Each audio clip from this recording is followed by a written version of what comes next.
Hello दोस्तों। तो कैसे हो आप लोग। बाबा ग्रुप के चैनल पे आपका स्वागत है। तो दोस्तों, अब बिना समय का गला दबाए हुए हम लोग अपने इस वीडियो को शुरू करते हैं।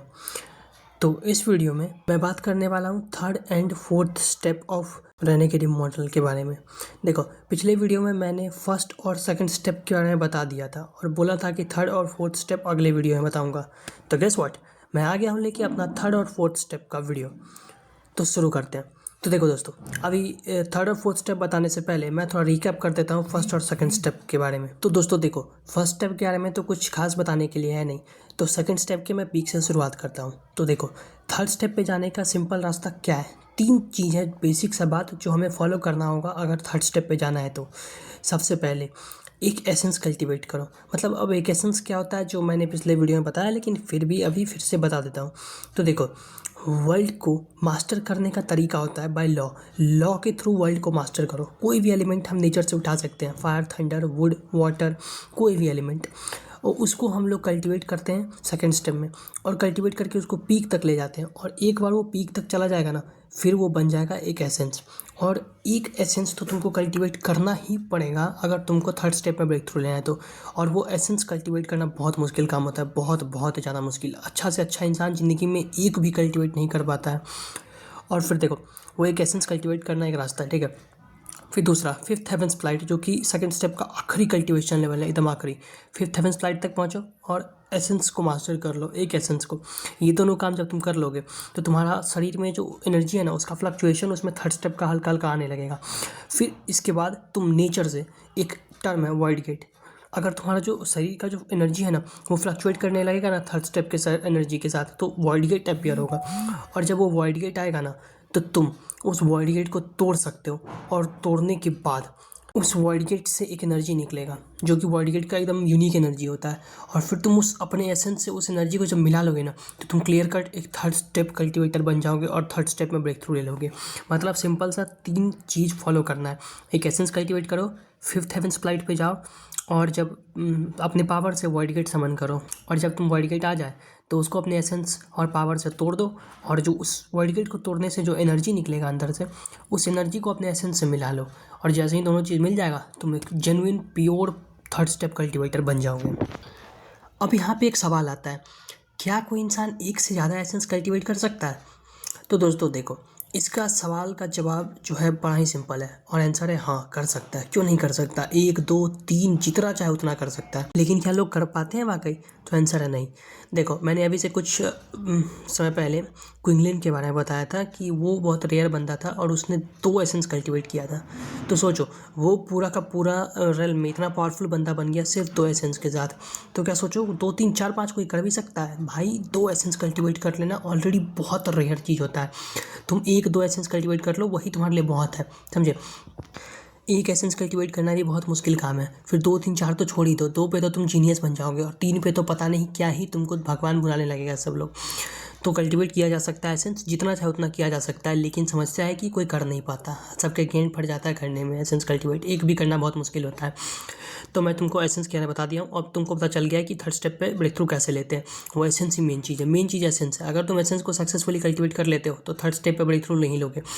और सिर्फ एक एसेंस चाहिए थर्ड स्टेप पे ब्रेक थ्रू लेने के लिए। फॉर इंस्टेंस, तुम फायर ले लिए, उसको कल्टीवेट किए पीक तक, फिर उससे ब्रेक थ्रू ले लिए, तो तुम अच्छा से एक थर्ड स्टेप कल्टीवेटर बन जाओगे। अब दोस्तों देखो, थर्ड स्टेप जो है वो भी 4 भाग में बटा हुआ है नॉर्मल की तरह। सबसे पहले आता है निर्वाणा वर्ड, फिर स्पिरिट वर्ड, फिर आर्केन वर्ड, और फिर लास्ट में वर्ड ट्रिबुलेंट।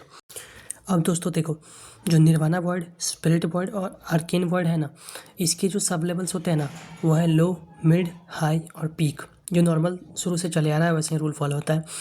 लेकिन ये जो वर्ड ट्रिबुलेंट है ना, इसका थोड़ा सा लेवल्स अलग है, वो मैं आपको अच्छे से बताऊंगा। लेकिन पहले बताता हूँ मैं थर्ड स्टेप के फर्स्ट लेवल, जो कि निर्वाणा वर्ड है, इसके बारे में। तो दोस्तों देखो, इसमें घुसने के लिए जो नॉर्मल मैंने रूल बताया था कि एक एसेंस मास्टर करना पड़ता है, ठीक है, और इसमें तुम फिर घुस जाओगे। फिर दूसरा लेवल है स्पिरिट वर्ड। इसमें घुसने के लिए तुमको 5 एसेंस मास्टर करना होगा। फिर आखिरकार है तीसरा लेवल, जो कि आर्केन वर्ड है। इसमें जाने के लिए तुमको 9 एसेंस मास्टर करना होगा। अब दोस्तों देखो, अब मेरे को पता है ये सुनने के बाद तुम लोग का दिमाग ख़राब हो गया होगा, क्योंकि अभी थोड़ा देर पहले मैंने कहा कि 2 एसेंस ऑलरेडी रेयर होता है और 3 एसेंस पे तो बहुत ही ज़्यादा एक्सेप्शन, मतलब कि ना के बराबर लोग हैं। तो कैसे 9 एसेंस और 10 एसेंस फिर मास्टर करना होगा।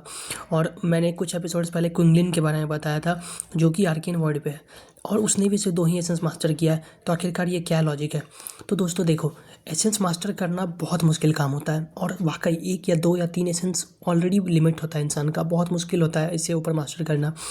लेकिन ये भी सच है कि रैंक में कल्टीवेट करने के लिए 3rd स्टेप के बाद कल्टीवेशन करने के लिए और एसेंस मास्टर करना ही पड़ता है, तभी रास्ता है ब्रेक थ्रू लेने का। वो लिमिट है। फर्स्ट निर्वाणा वर्ल्ड के लिए 1 एसेंस चाहिए, स्पिरिट वर्ल्ड के लिए 5 एसेंस और आर्केन वर्ल्ड के लिए 9 एसेंस, ये फिक्स है।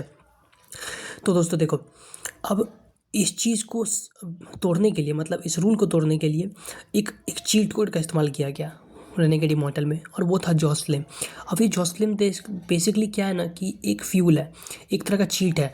इसको इस्तेमाल करके ना तुम एसेंस को मैच्योर करा सकते हो जल्दी। मतलब मान लो कि तुम निर्वाणा वर्ल्ड रैंक पे हो, अब तुम्हारे पास 1 एसेंस है और तुमको मास्टर करके स्पिरिट वर्ल्ड में आना है, तो तुम क्या करोगे, तेरे पास एसेंस, और मैंने बताया था कि एक बार 3rd स्टेप पार हो जाता है फिर और एसेंस मास्टर करना बहुत मुश्किल था, बहुत मुश्किल।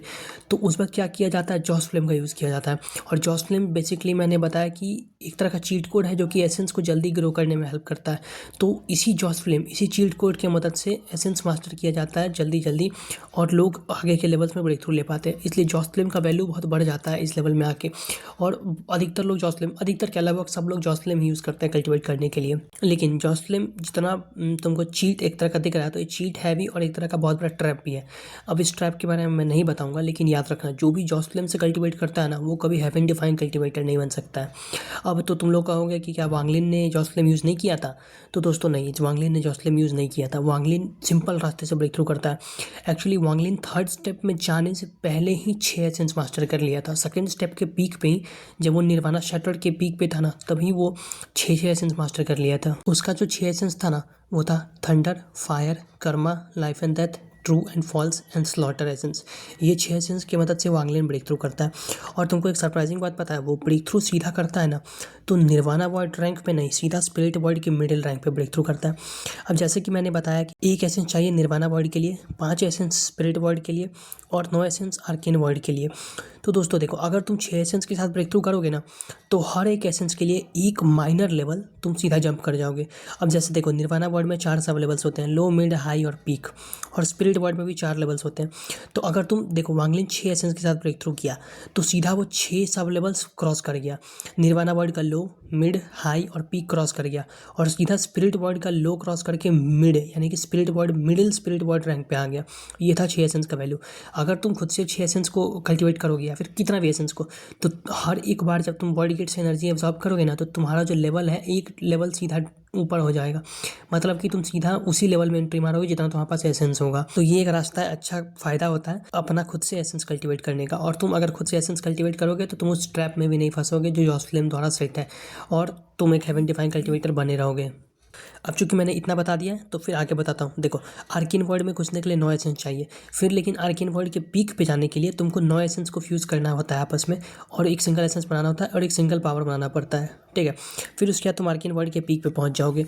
फिर क्या होता है कि आर्केन वर्ल्ड के जब तुम पीक पे पहुँच जाते हो ना, तो 9 हेवनली ट्रिबुलेशन आता है, जो कि क्रॉस करना बहुत मुश्किल है, और उसमें भैया फेल होने का चांस पूरा का पूरा है कि तुम फेल हो ही जाओगे। उसमें अच्छे से अच्छे लोग नहीं पास हो पाते हैं। और ये जो 9 हेवनली ट्रिबुलेशन है ना, इसमें जितने बंदे होते हैं ना, उनको हम लोग आर्केन ट्रिबुलेंट स्टेज पे कहते हैं। और फाइनली जब ये तुम 9 ट्रिबुलेंट पास कर जाओगे ना, तब तुम आओगे वॉइड ट्रिबुलेंट रैंक में।